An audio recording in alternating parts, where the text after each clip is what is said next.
ഈ ഒരു പിക്ചറിനൊക്കെ എന്താണ് ഇത്ര ഹൈപ്പ് എന്ന് ചോദിക്കുന്നവർ ഇതൊന്ന് കേട്ട് നോക്കുക. വർഷം 2018 ഒഡീൻ എന്ന സബ്ജക്റ്റിനെ ബേസ് ചെയ്തിട്ട് ഒരു സിനിമ വരാൻ പോകുന്നു. അതും നമ്മുടെ മലയാളത്തിന്റെ സ്വന്തം ലാലേട്ടൻ നായകനായിട്ട്. 25 വയസ്സുകാരനായിട്ട് നമ്മുടെ ലാലേട്ടനെ കാണാൻ പറ്റുമെന്നൊക്കെ ഡയറക്ടർ തന്നെ അഷുറൻസ് തരുന്നു. സോ അങ്ങനെ പല കാര്യങ്ങൾ കൊണ്ട് തന്നെ ഈ ഒരു പടത്തിന് കിട്ടിയ ഹൈപ്പ് എന്ന് വെച്ച് കഴിഞ്ഞാൽ വേറെ ലെവലായിരുന്നു.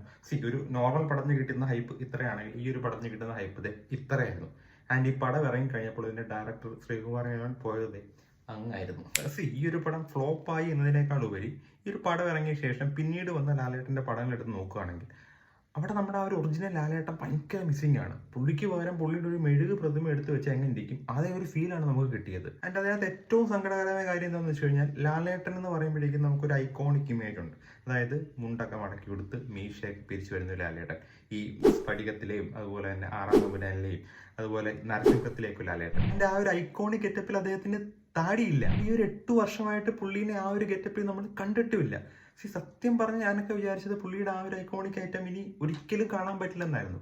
ആൻഡ് അപ്പോഴാണ് തരൺ മൂർത്തിയുടെ പുതിയ പടത്തിനായിട്ടുള്ള ഈ ഒരു സ്റ്റില്ല് വരുന്നത്. എനിക്ക് ഉറപ്പുണ്ട് ഇവൻ ഈ ഒരു പടം ഫ്ലോപ്പ് ആണെങ്കിൽ പോലും അദ്ദേഹത്തിന്റെ ഗെറ്റപ്പ് കാണാൻ വേണ്ടി മാത്രം തിയേറ്ററിൽ പോകുന്ന കുറേ